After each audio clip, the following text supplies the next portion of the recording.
stop smoking marijuana, you'd have money to do your drug testing. I'm not going to stop smoking. I'm sorry. That is my medication. That is the only thing that helps me function. I have seizures. Not going to happen. Yeah, I can hear you. All right, thank you. Excuse me. You are charged with a probation violation. The allegation made against you is that you were non-compliant with your probation in that you failed to complete the retail fraud class, the work camp days, to report for the month of July, pay fines and costs, and test as required. You have previously had a technical violation back in May in that you failed to complete the economic crime class, 3 work camp days, and pay your fines and costs, and your probation was extended. The recommendation for today is that you extend probation 3 more months, do community service in place of the work camp due to moving downstate. Do you understand the nature of the allegation made against you? Yes, sir. Do you understand the recommendation? Yes, sir. How do you want to resolve this matter? I would like her to extend my probation just because I did move downstate. I do have a job, so I'm trying to pay everything off. I have I actually am sitting in the hospital right now. I had to have emergency surgery last night. Oh, I'm sorry to hear that. Are you going to be all So right? I have a really big kidney stone that got really infected, so I almost became septic. That's not good at all. But I did move down here so I could at least work and try to pay everything off. All right. The recommendation is not only that you pay stuff off, but that you do some community service work instead of the work camp days. So the work camp is typically here in Otsego County. Community service work could be at a nonprofit or a community service organization where you're living at, but it would Okay. need to be additional things to be done. Are you going to be able to do that down there? Yes, sir. There's actually a Salvation Army and a Goodwill down here that I could definitely volunteer at. All right. You're going to need to talk about that with your probation officer ahead of time.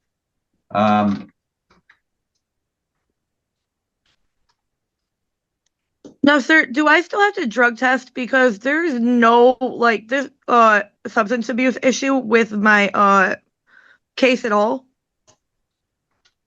Ms. Hill, what is your thought? Your Honor, I leave that up to you. Ms. Crow has not done well on probation at all.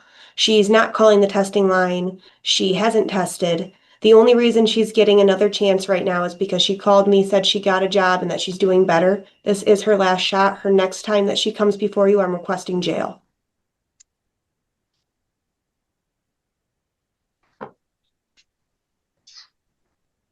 Can I respond to that, Your Honor? Yep.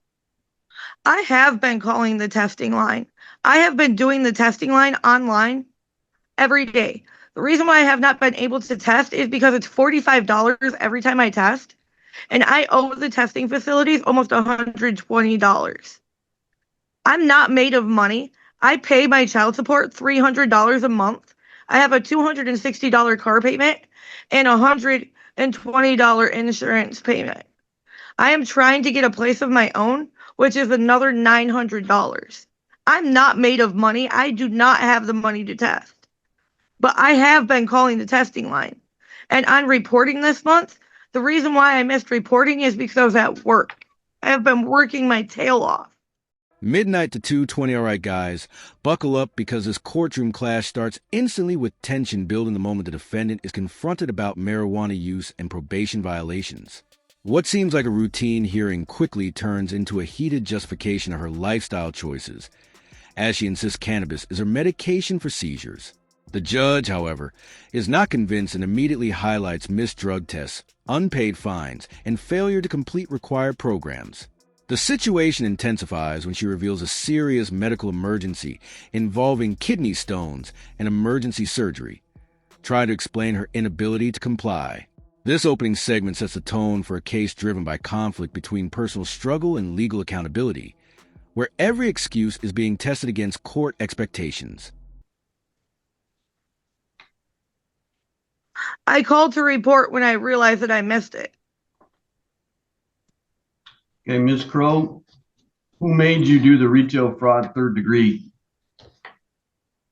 Nobody made me do it, Your Honor. So you got yourself in this mess, right?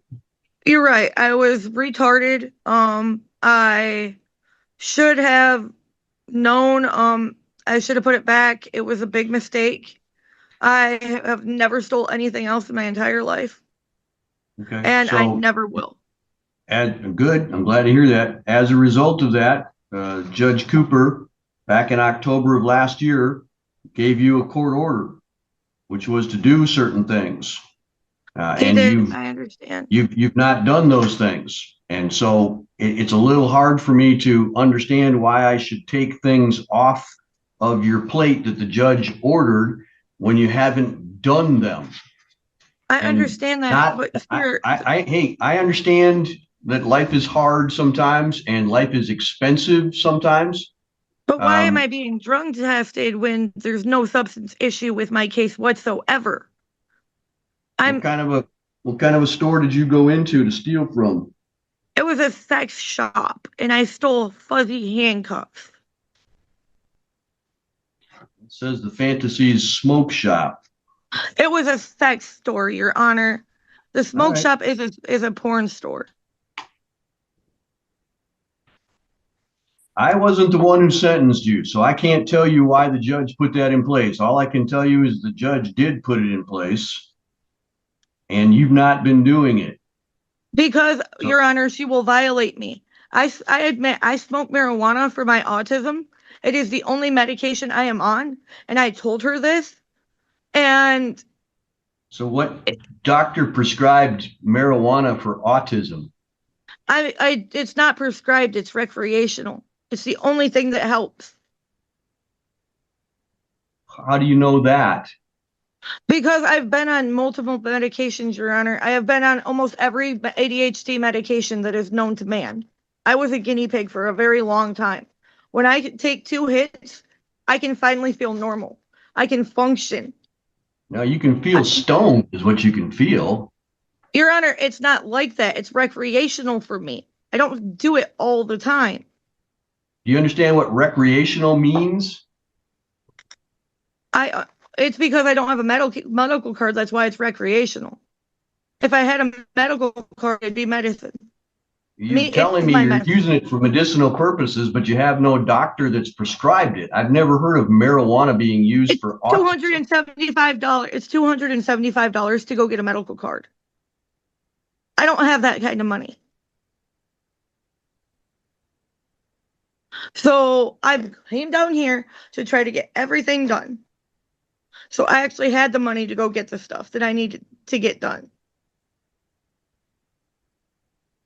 If you stop smoking marijuana, you'd have money to do your drug testing.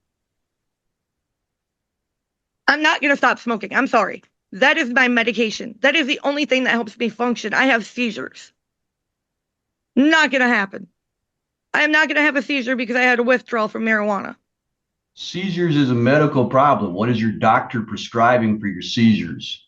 I'm on gabapentin for them. It's a nerve blocker. So how does the marijuana stop you from having seizures? Because it is a proven fact that marijuana and CBD oil, when given at a direct time for a seizure, it can stop it instantly. 220 to 638, buckle up. Because this section turns into a hard-hitting clash over responsibility, money struggles, and repeated probation failures. The defendant argues she simply cannot afford drug testing fees while balancing child support, car payments, insurance, and housing costs, painting a picture of financial pressure. However, the court quickly counters by emphasizing her ongoing noncompliance and prior chances already given. The situation escalates further when she admits to retail fraud, acknowledging wrongdoing but trying to downplay intent as a mistaken judgment. Tension peaks as marijuana becomes a central defense again, with her insisting it is the only thing that helps her function despite having no medical prescription, while the judge repeatedly challenges the legitimacy of those claims. They give CBD oil to. And how do you know that? How do you know that? Because it's happened. Because it's happened, Your Honor. I've witnessed it myself.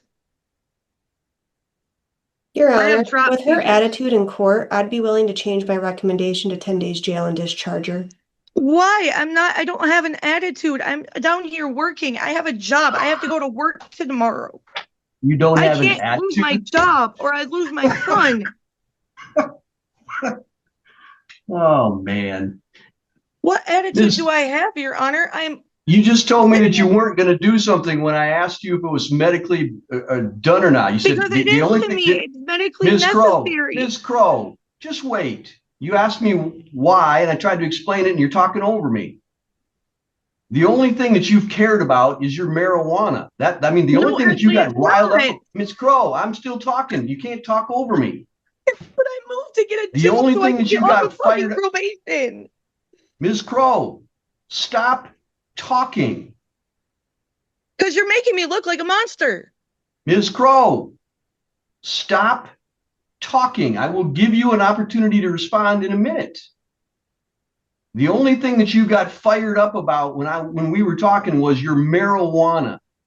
No, it Do wasn't. you want to know why the judge originally, on my view, why the judge originally said you had to be drug tested? Is because the only thing that you're fired up about in life is your marijuana.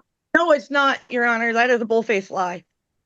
I came down That's here to my get custody opinion of my based on child. your actions. I came down here to get custody of my child, who I am fighting full custody for. That is what I'm fired up over. So, Ms. Crow, do you want to do all of your probation requirements, or do you want to do 10 days in jail and be done? I will do all my probation requirements. I'm not going to jail. I have a 6-year-old child that I will lose if I go to jail. I ain't losing my son for nobody. I fought way too hard for 6 years for that boy. I'm not losing him for nobody. Good, then give up your marijuana and do what you're supposed to do.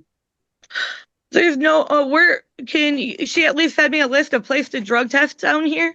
Because there's no place to drug test. Should have thought about that before you moved down there.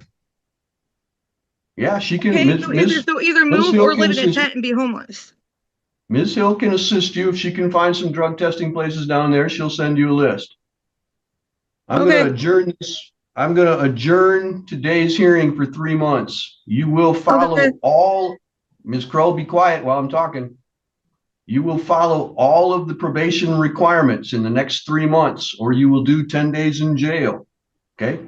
So I'm going to adjourn today. I'm going to adjourn today's hearing. You got 3 months to show me what you can do. Do you have any questions? Yes, sir. No, sir, actually, I don't. You know what you need to do. Yes, sir. Ms. Hill will try to find a list of places where you can drug test. You must do every drug test, every community service work, everything, or we're going to have a problem. You understand? Yes, sir. All right. Talk to you in 3 months. Okay, thank you. 6:38 to 11:39. All right, guys. This is where the courtroom energy reaches its peak as the judge directly challenges her credibility and contradictions. Her claim that marijuana is medically necessary comes under intense scrutiny, especially when it is revealed she has no prescription and is using it recreationally. Despite repeated warnings, she refuses to stop. Arguing prevents seizures and helps her function, which only increases the judge's frustration. The emotional weight spikes when she brings up her child custody battle, explaining that jail could cost her access to her son, showing her deeper personal stakes.